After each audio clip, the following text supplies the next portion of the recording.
No, tenemos varios temas. Vamos a analizar a continuación lo de Siria, por supuesto, la violencia. Vamos a hablar también de Pakistán. El hallazgo de una joven de 20 años apareció violada, colgada de un árbol. Y esto recuerda a otros incidentes recientes, 5 en el área, en India específicamente. Y vamos también a hablar de la liberación de un fotógrafo danés que había estado durante tiempo secuestrado. Parece que pagaron un rescate. Vamos a ver realmente qué hay detrás de todo esto. Octavio Pérez, coronel retirado del Ejército de Estados Unidos. Don Octavio, buenas noches. Buenas noches, muchas gracias por la invitación. Y también Wilfredo Amer Ruiz, de la Asociación Musulmana de Norteamérica. Un placer, de Estados Unidos. Un placer tenerte. El Frente Islámico se atribuye este ataque, veíamos el reportaje, y yo voy a comenzar por aquí. ¿Estos son los enemigos de Bashar al-Assad? Veo tu sonrisa, Wilfredo. Lo que sucede es que Bashar al-Assad no le faltan enemigos. Lo que sucede, lo que lamentablemente sucede para el pueblo sirio es que estos son los enemigos de Bashar al-Assad que han ganado prominencia y que han ganado el principal rol y que tienen la posibilidad real de hacerle daño a Bashar al-Assad. ¿Por qué? Porque el momentum de aquella oposición que tenía Bashar al-Assad, de un liderazgo que buscaba liberación nacional, que estaba muy cercano a Estados Unidos y a los países occidentales, que no advocaba que pretendía propagar algún extremismo religioso, sino meramente derrocar del poder a Bashar al-Assad, ese ha mermado y casi hoy ha desaparecido en influencia. Y esto es lo que lamentablemente han tomado el rol prominente como oposición de Bashar al-Assad, y es lo que ahora se encuentra Bashar al-Assad afianzado, confiando en que Occidente e Irak le peleen la guerra y le defiendan. Y Estados Unidos se encuentra en la ironía de aliarse con Irán para sostener en el poder al-Maliki en Irak, y Irán era el archienemigo de Estados Unidos. Sin lugar a dudas, sin lugar a dudas. Octavio.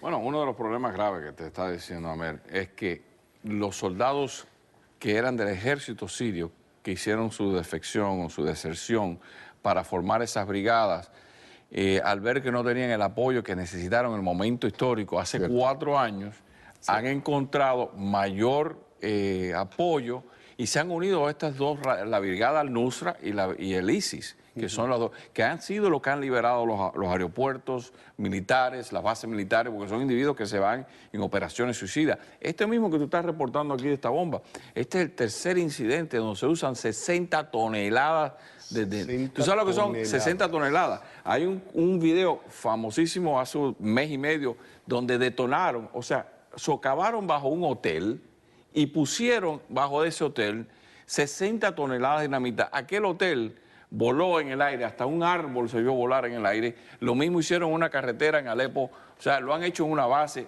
Este es el tercer incidente donde se usan más de 60 toneladas.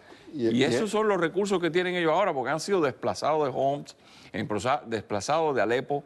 O sea, Bashar ha reconquistado esas dos ciudades masivas. Entonces, la única forma que tienen que hacer es hacer estos ataques contundentes en lugares donde había. El día que hizo el ataque en el hotel, mataron a 3 generales del ejército sirio. La base militar fue otra cosa muy similar. Y esto también fue cerca de una escuela de gente adepto a Bashar. Y lo que vemos es que cómo con el tiempo ganan más equipo militar, más experiencia militar en el terreno, más bases militares que ocupan, bancos que hace poco ocuparon los bancos y robaron los bancos y se hicieron de 400 a 500 millones de dólares, lo que lo hace hoy en día indudablemente la fuerza terrorista extremista más peligrosa en el mundo hoy. La más peligrosa del hoy mundo. Es ISIS, indudablemente. Son de línea dura. ¿En qué se parecen, en qué se diferencian de Al-Qaeda?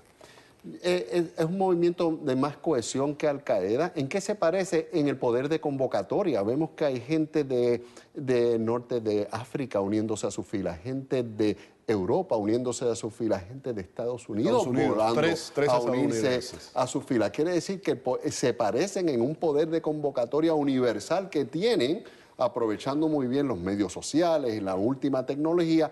¿En qué no se parece? En que la misión es más concentrada en estar en una misión de Irak y Siria, más que una misión globalizada como era la misión de Al-Qaeda. En eso quizás se diferencia.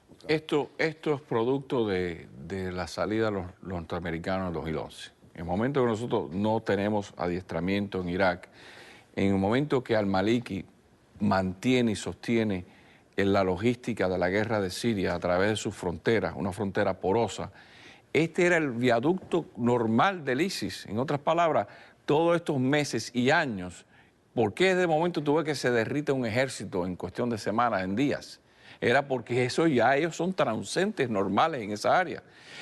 ¿Cuál es lo que ha pasado cuando al-Maliki, el último soldado americano, sale en el 2011? A los 2 días manda a arrestar al vicepresidente suní, a Sistani, y 86 líderes acusándolos de ser de escuadrón de la muerte. Acto seguido, ya empieza esa persecución en contra y ahora tenemos no únicamente miembros de Al-Qaeda, sino miembros del Awakening Council, tropas que pelearon en contra de ellos, se ven con más causa común que con el gobierno central. Y Octavio ha dado en el clavo, porque lo que sucede, Félix, es que en realidad que esta violencia sectaria que vemos no es la que causa el problema. Eso es una consecuencia del problema precisamente de que el gobierno de al-Maliki, una vez tomó el poder, fue incapaz de ofrecerle protección a la sociedad en general y se dedicó a proteger un sector de la sociedad y también a ser exclusivo para que su gobierno fuera exclusivo de participación shia. Así que ni le ofrece protección a las diferentes facciones de musulmanes practicantes que hay allí,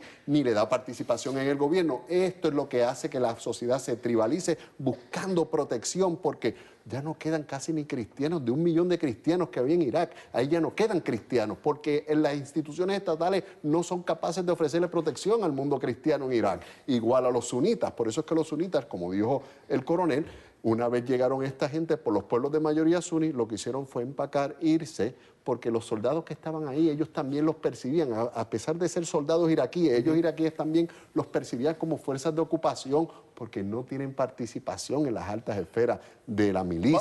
Vamos a poner esto un poco en perspectiva de cómo comienza todo eso. Estamos hablando de que 160.000 muertos en una guerra civil que hay. Es una guerra civil, 4 años, ¿no? 4 años. 160.000 en 4 años.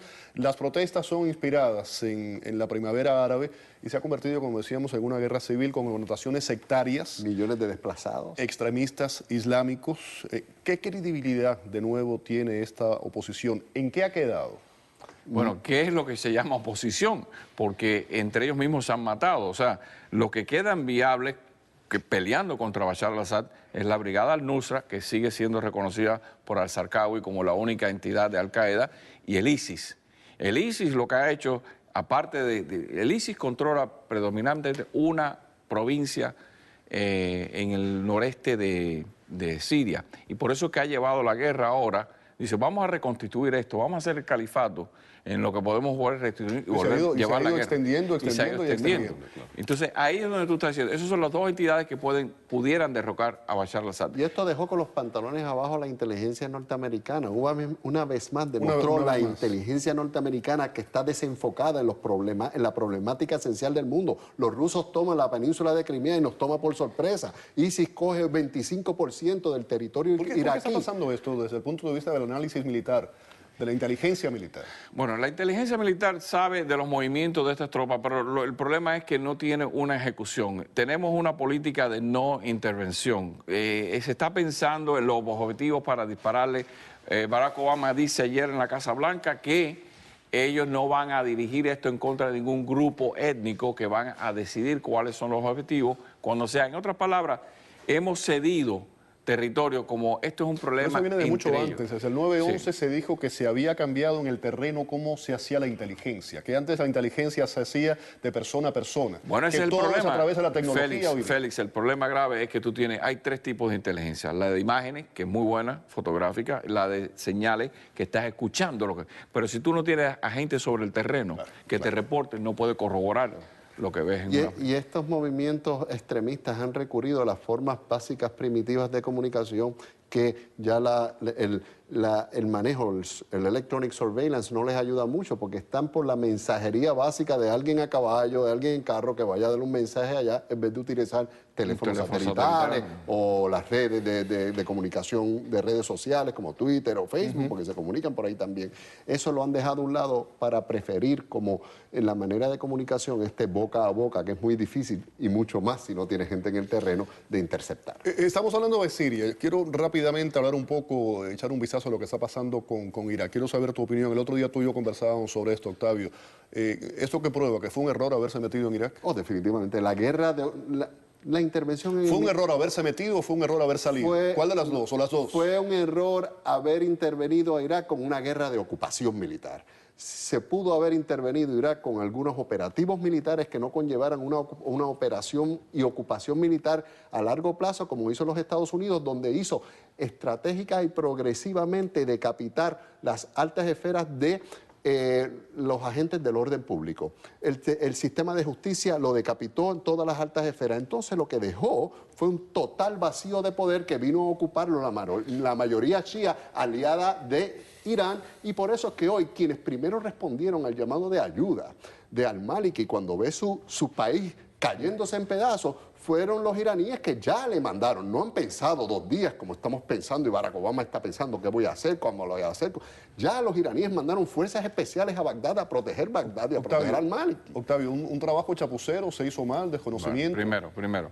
Aquí hay una cosa. Primero, es puertorriqueño uno de los interrogadores de Saddam Hussein, que es el primer Battlefield Intelligence. Cuando tú capturas a alguien, el primer debriefing lo hizo un puertorriqueño interrogador profesional. Ese individuo dijo, ¿por qué si tú no tenías la bomba? Dice, no, porque era un chat. Otra vez, las intercepciones de comunicaciones que tenían los gobiernos norteamericanos, ingleses, italianos, franceses, era de un chat que él mantenía con sus generales para venderle el cuento a Irán que tenían la bomba y que estaban produciendo la bomba. Y él nunca esperó que los americanos atacaran. Eso fue la inteligencia que falló, la razón por la cual entrar en Irak. Pero te vuelvo y te reitero, después que se entre en Irak, aparte de lo que te acaba de decir Amer, tan malo es las razones y destrozar las instituciones como lo es lo que hizo Barack Obama, sacar Por las eso yo tropas de preguntaba, tiempo. ¿cuál fue el error? ¿Entrar en una guerra las dos fases, presuntamente equivocada o haber le salido falló de Toda la la guerra? razón la tiene el coronel. Se hizo mal al principio, pero en nada mejoró, sino empeoró la situación. Se hizo mal al Barack. principio y y el al otro final. hizo peor, ¿verdad? Bueno, vamos a Pakistán rápidamente. El cuerpo de una mujer, 20 años, fue encontrado colgado de un árbol con signos de haber sido violada. Y eso recuerda pues, a los acontecimientos ocurridos recientemente en India. 5 mujeres aparecieron en condiciones similares. El caso es confuso. No sé qué piensen ustedes si no se descarta la violencia familiar. No, y no es de descartarse, es muy común lo que sucede y se sospecha, y hablábamos fuera de cámara antes de comenzar el segmento, de la posibilidad de que fuera algún crimen de honor quizás, porque es una práctica común, cultural en la India. Si me permites, déjame acotar algo a lo que estabas diciendo. Según la Comisión de Derechos Humanos de Pakistán, en 2013 se registraron más de 2.500 violaciones en lo que es esa región de la que estamos hablando.